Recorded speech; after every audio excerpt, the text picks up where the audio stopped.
আসসালামু আলাইকুম। আমি মোহাম্মদ সুলতান মাহমুদ। আমি একজন ফিজিওথেরাপিস্ট। আমি মুভমেন্ট স্পেশালিস্ট। ব্যথা বা প্যারালাইসিসের কারণে কোনো শারীরিক সীমাবদ্ধতা যদি তৈরি হয়, সেই সব বিষয়ে আমি ফিজিওথেরাপি এবং পুনর্বাসন চিকিৎসা দিই। আপনার ব্যথা শুধু কোমরে বা হাঁটুতে থাকে না। আপনার আসল ব্যথা থাকে আগামীকালে। আপনি কি আগামীকাল ভালো থাকতে পারবেন? কিন্তু এভাবে আর কতদিন চলবে? কত মাস বা কত বছর?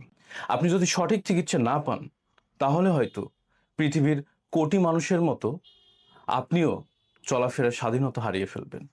আমরা প্রেসক্রিপশন পয়েন্টে ব্যথার চিকিৎসা এমনভাবে করি যাতে আপনি ব্যথামুক্ত তো হবেনই, সাথে সাথে আপনি পাবেন স্বাধীনতা।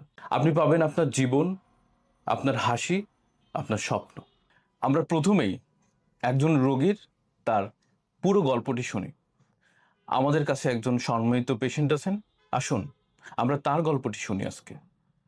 আসসালামু আলাইকুম। আপনার নাম? আমার নাম আসাদ। আচ্ছা, আপনার কি সমস্যা নিয়ে আমার কাছে এসেছেন? আমার 7 বছর ধরে মাজায় প্রচন্ড ব্যথা। আমি আসলে এই মাজা ব্যথা হওয়ার কারণে আমি স্বাভাবিক কাজকর্ম করতে পারি না। আমি দীর্ঘক্ষণ বসে থাকতে পারি না।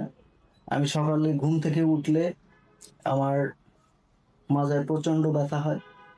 এই প্রচন্ড ব্যথা মাজা থেকে আস্তে আস্তে পায়ের দিকে ধাবিত হয়। তখন আমার স্বাভাবিক চলাফেরা এবং স্বাভাবিক কাজকর্ম খুবই ব্যাহত হচ্ছে। এই জন্য মূলত আমি আপনাদের কাছে আসছি। আপনি এর আগে কোথাও চিকিৎসা নিয়েছেন?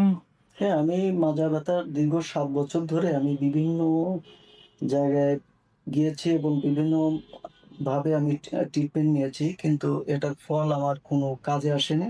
মানে পেশেন্ট আমার যে সমস্যাই রয়ে গেছে, কিন্তু আমার সময়টা চলে ওকে, গেছে মাঝখান থেকে।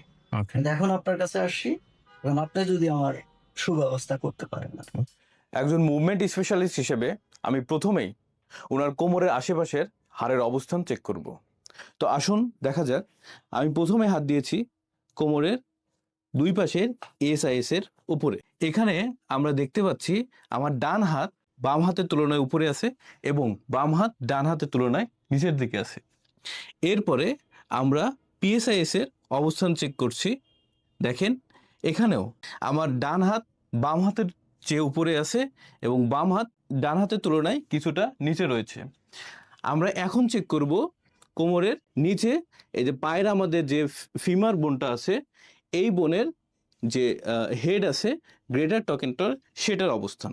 এখানে দেখা যাচ্ছে যে এখানেও আমার ডান হাত বাম হাতের তুলনায় কিছুটা উপর দিকে আছে। এখন আমরা এই গ্লুটিয়াল ফোল্ডের অবস্থান চেক করব। একইভাবে আমরা হাঁটুর অবস্থান, টিবিয়া বোনের রোটেশন আছে কিনা এবং ফুটের মেকানিক্স চেক করব। ট্রিটমেন্ট হিসেবে আমরা অত্যন্ত সূক্ষ্মতার সাথে ব্যবহার করি advance manual therapy, motor control থিওরির সঠিক অ্যাপ্লিকেশন এবং এনার্জি মেডিসিনের প্রয়োগ। এক্সামিনেশনের পরে আমরা দেখতে পেয়েছি ওনার ফ্যাসেট জয়েন্ট লকিং আছে। তো এই লকিংটা ওপেন করার জন্য, টিস্যু অ্যাডহেশন ছাড়ানোর জন্য আমরা এখানে ব্যবহার করছি এক্সট্রা কর্পোরাল শকওয়েভ থেরাপি, যেটি একজন পেশেন্টকে খুব দ্রুতই ব্যথা থেকে মুক্তি দিতে পারে। এখন আমরা পেশেন্টের অনুভূতি জানতে চাইব। অনেক ব্যথা নিয়ে আমি প্রেসক্রিপশন পয়েন্ট থেরাপি দিতে আসছিলাম। তো ফিজিওথেরাপি দেওয়ার পর এখন আমার কাছে মনে হচ্ছে যে 90% ব্যথা আমার শরীর থেকে কমে গেছে। আশা করতেছি যে আমার মতো আপনারাও যদি ব্যথা নিয়ে প্রেসক্রিপশন পয়েন্ট ফিজিওথেরাপিতে আসেন, আপনারাও আমার মতো রিল্যাক্স বোধ করবেন। ধন্যবাদ।